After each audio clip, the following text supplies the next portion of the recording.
Welcome all, my name is Latobit Sidi. I am a second year vacation work student here at Optimum Solutions who is currently studying towards an aeronautical engineering degree at the University of Witwatersrand. Today I'll be focusing on Simscape and its application in a model-based design environment. On the agenda today, I'll be briefly looking into what a landing gear is, as I will be using the landing gear design model to illustrate the formidable power of Simscape that equips engineers with the simplicity of designing complex systems. I will then be broadening the understanding spectrum of what Simscape is. Then I'll be looking into what model-based design is and how Simulink and its toolboxes fit into the picture. We will then look at various applicable examples of simulations pertaining to the improvement and analysis of our landing gear model. We will first be looking into how one will go about exporting files from third-party software into a Simulink canvas using Simscape Multibody. We will also refine the requirements of our component using Simscape Multibody to determine the information we would like to define relative to prescribed properties through the refinement of the lock actuator requirements. We will then look into how one can improve the performance of systems using MATLAB Script and Simscape Multibody through the optimization of the lock linkage design. We will also see how to bridge the gap between measured and simulated data by automatically tuning component parameters. This is the Simulink system level model of our landing gear. It is composed of the input signal, creator using a signal builder block, a controller which can be thought of as the brains of this landing gear design, and the physical system itself, the wing landing gear, which is where our main focus will be for this presentation. Looking at that Simulink model, this is what a simulation of that model would look like.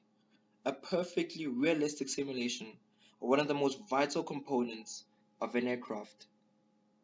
Probably also one of the most significant things that I can probably do on Simulink. First things first, what is the landing gear? Think of the landing gear as the legs of the aircraft. The only difference is that, unlike legs of a human being, these aren't regularly required for the aircraft's main operation. Hence, in today's world, these landing gears need to be tucked away like hair under a wig on a bad hair day. Engineers are a creative bunch. They strive for one thing and one thing only. They want to satisfy the world's desire for simplicity and elevated efficiency.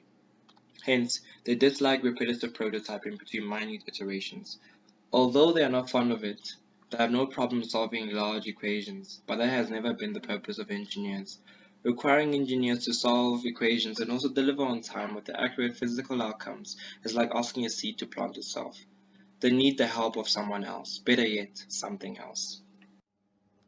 Give them something to help them solve the problem better, to help them optimize the product. Give them the opportunity to show you how efficient they are. Give them Simscape. This separate MathWorks Simulink toolbox focuses on modeling physical components such as this landing gear model. It enables simple and efficient modeling through the access of its own libraries and blocks which are functional in the Simulink canvas.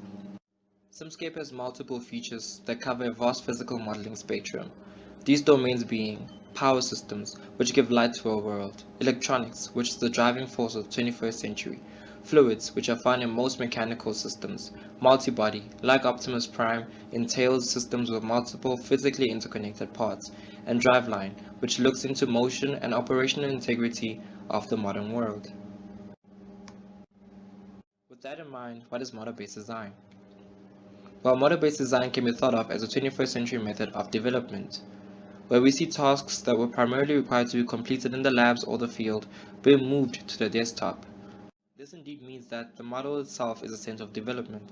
It allows efficient development, financial relief, and improved collaborative work, as the entire design of the product can be done without having to test the practicality of prototypes in the real world, but rather depend primarily on computational analysis to design the product to producible standards. Simulink and its toolboxes is used under the model-based design umbrella of three pillars, namely continuous test and verification, executable specifications for models, and design with simulation. I'll be linking these pillars with the examples. Our first example will show how to import a CAD model into Simulink. Okay, so once we have finished with the CAD model, one of the most interesting features of Simulink is its ability to import such files and its libraries to be simulated as a model. Using the Simscape multibody toolbox, we can simulate former CAD designs into a 3D model within the Simulink environment. What's even better about it is that it not only creates a 3D model, it also creates a functional model canvas that can be used to generate simulation results relative to their requirements. So from this point on, I'd like to switch over to the CAD model and show you how this is the CAD model of achieved. the landing gear. To export this model into Simulink, we will go to Add-ins. At Add-ins, we'll go to Export Simscape Multibody.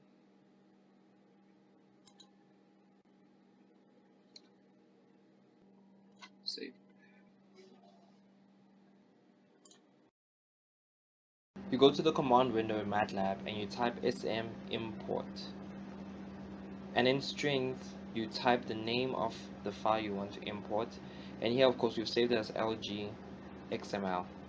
And press play. It will then tell you that it's generating the Simulink model. This is the Simulink model of the landing gear. All components, connections, and properties have been kept during the import. When I simulate the model, you notice that there is not really any motion, as we haven't prescribed any parameters pertaining to its motion. We can then fine-tune the design by supplying inputs to the model. Here we use a signal builder block to create requirement-specific signals to the model. The result, of course, well, let me show you.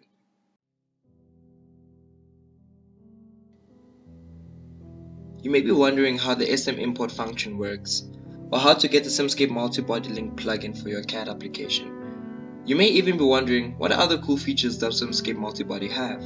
Well, let me show you. Firstly, we'll go to the command window and type .sm import.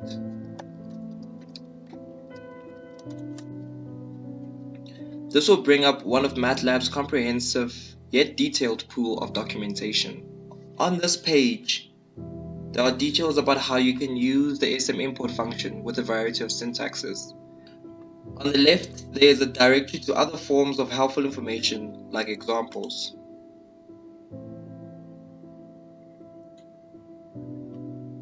Now about that Simscape multibody. To find out more about it from this page, just click on the relevant documentation page name. In this case, Simscape multibody. On this page, you will get everything you need to know about this toolbox and its libraries. But how about that exporting CAD model feature? By clicking on Model Export, this will take you to the page with all the details pertaining to exporting using Simscape multibody software. To get the plugin that I have used to export, we'll go to the Install the Simscape multibody link plugin under the Desktop CAD import topic. Here you'll get a step-by-step indication of where to go and how to do it all using the Simscape multibody link. It also has a section of how to enable the plugin in your CAD application. The landing gear has been simulated to resemble realistic properties.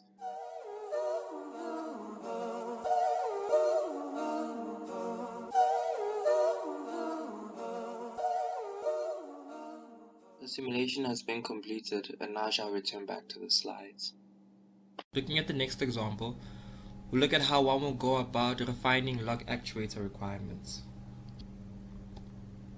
Often we are so close to the finish line, but we are unable to continue because we are not sure about a particular concept or there is a lack of vital information postponing your efforts. As engineers fall into this problem more often than we think, there comes a time when there is not enough information to correctly determine certain specifications. Imagine the first time scientists tried to figure out the mass of the Earth. They couldn't use scales or any usual measuring tool. They had to think outside the box, a daily requirement for an engineer. Working backwards is probably one of the greatest traits engineers have, the ability to solve the problem using the answer. So why not give them the extra brain power by equipping them with a simulating feature that does just that?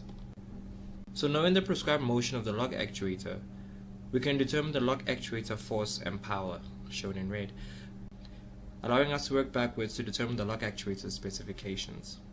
At this point, I'd like to switch over to Simulink and show how this can be achieved. This is a system level model of the landing gear. It has been configured to run a test that locks and unlocks the lock actuator mechanism. How, you may ask?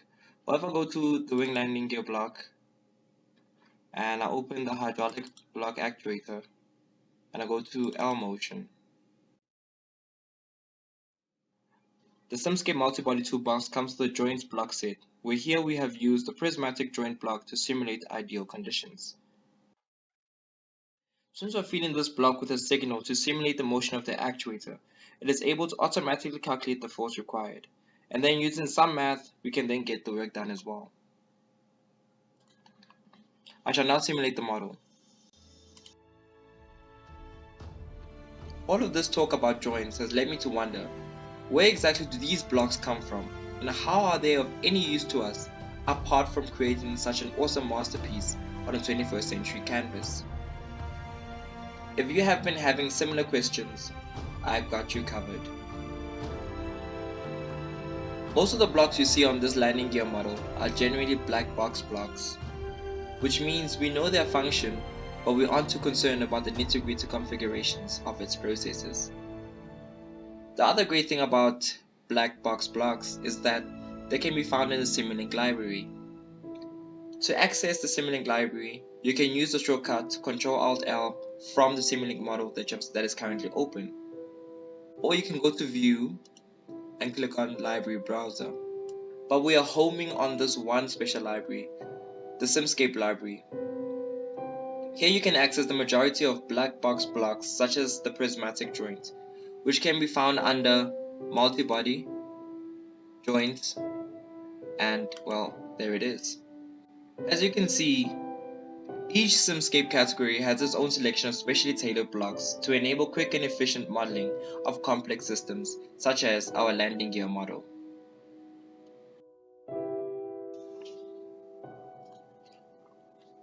As you can see, the graphs being plotted are that of the force and the power relative to the lock actuator motion. A 3D simulation is also present to illustrate what is being identified as a lock-unlock motion of the lock actuator. The simulation is now complete and I shall now return to the slides. Moving over to our next example, we would like to show how one will go about improving the lock linkage design of our landing gear model. Balancing a spoon on a cup. How many times do you have to try before you get this phenomenon right? With the help of MATLAB and Simulink, you only have to try once. It is quite a tedious process to try and play around with the configurations until it is just right. With MATLAB and Simscape, one can quickly find out the optimal answer by running a script that will plot and simulate the model with the various changes. It allows the engineer to save time and money, of course. So the main idea here is to get the most ideal performance properties. Using Simscape multibody, we'll be able to visualize and also see how the parameters change. Using a MATLAB script, we will be able to run through every possible iteration to enable us to optimize our design. And at this point, I'd like to switch over to MATLAB and show how this can be achieved. This is the MATLAB script that we will be using to optimize our lock linkage design. Before I run this MATLAB script, let me show you where the lock actuator fits in with the complete landing gear. This is the landing gear model with all its functional properties and mechanisms, which simulates the real-world design. We are focusing on the hydraulic lock actuator for the simulation, which can be found under the wing landing gear block. And it's over here. This MATLAB script consists of a for loop that enables simulation of the model through each iteration of the loop. I shall now run the script. As you can see, the loop runs for the length of the linkage at specified locations. During each iteration, MATLAB requests Simulink to simulate each iteration for visual purposes. The actuator at the top, known as the lock actuator, changes position so you are kept in the loop with the changes being made. A great friend indeed.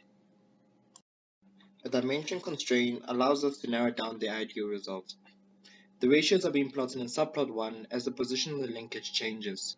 With this constraint, it narrows down our requirement for finding the minimum lock force required to unlock the landing gear, which is being plotted in subplot 2. The simulation is now complete and I shall now return to the slides.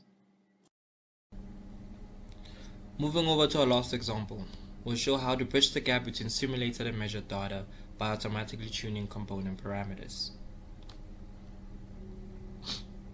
Perfection and accuracy are a striving goal for companies.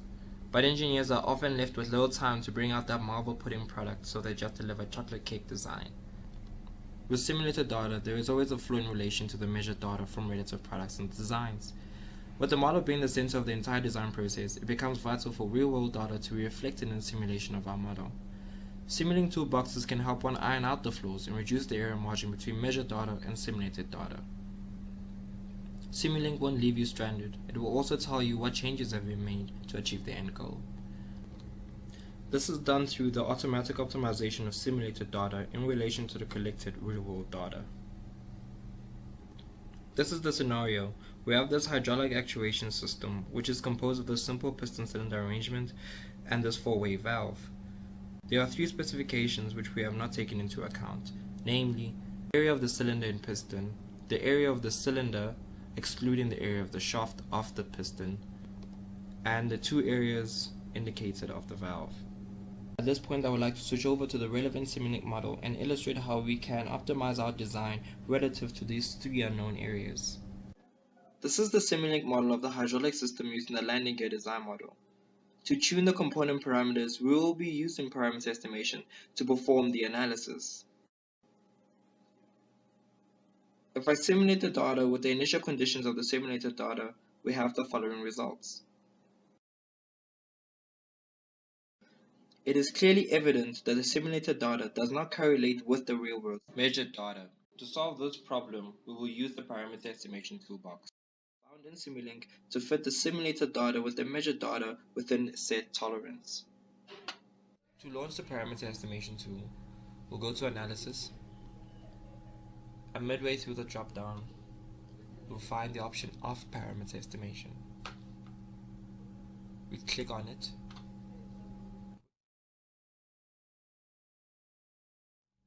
Okay, this is the parameter estimation tool, and right now what we'll do is we'll open the session from a file, and we'll open the estimated session. That MATLAB file contains information for the measured data.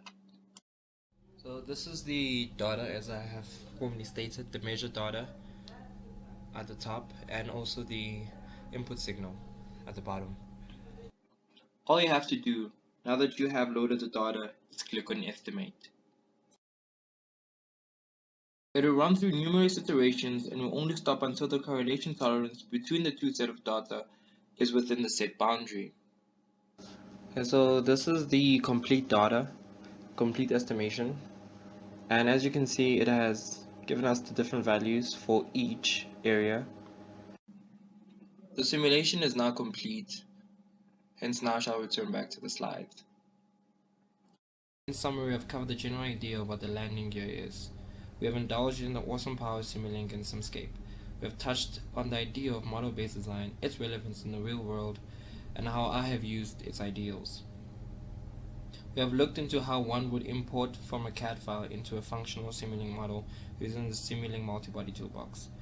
We were able to refine the requirements of our component, the log actuator, using Simulink multi-body to determine the force and power required for a set motion to later determine unknown dimensions. We were able to improve the performance of our components using MATLAB scripts for identifying the ideal specifications and Simscape multi-body for visualization and parameter configurations. We were able to see how Simulink and its toolboxes are able to help us estimate the unknown parameter of our model that satisfy the measured data and return an almost perfect model. MATLAB Solutions is a sole distributor of MathWorks tools in Southern Africa. As a client who has a license under maintenance, you will be availed the full technical support services provided by our experienced application engineers, whom are specialized scientists and engineers that are capable of assisting you in your endeavors pertaining to the products in question.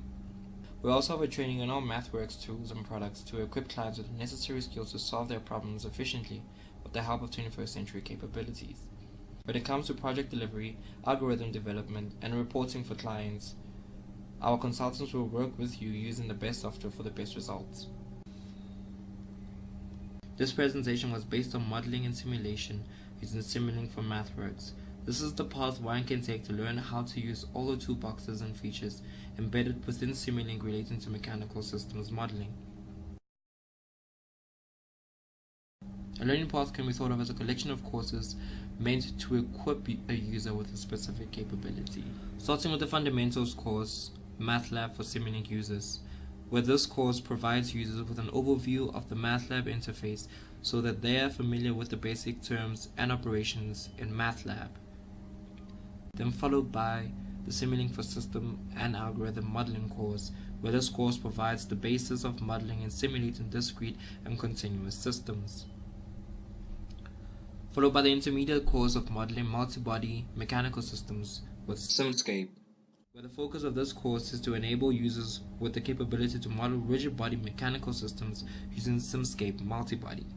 Lastly, the intermediate course of modeling physical systems with Simscape, where this course looks into modeling physical systems with the foundation library of Simscape. If you have any queries or would like to know more, I have attached the hyperlinks to the relevant sections on both MathWorks and Optimum Solutions websites. You can access our website for support and get access to a free trial of MathWorks products if you would like to test the waters.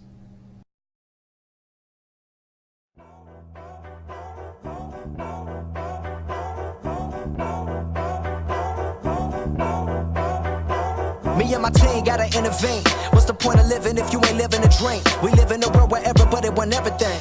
Everybody want a better thing. Trying to fool you like it's picture perfect, but it's just the editing. Man, the game been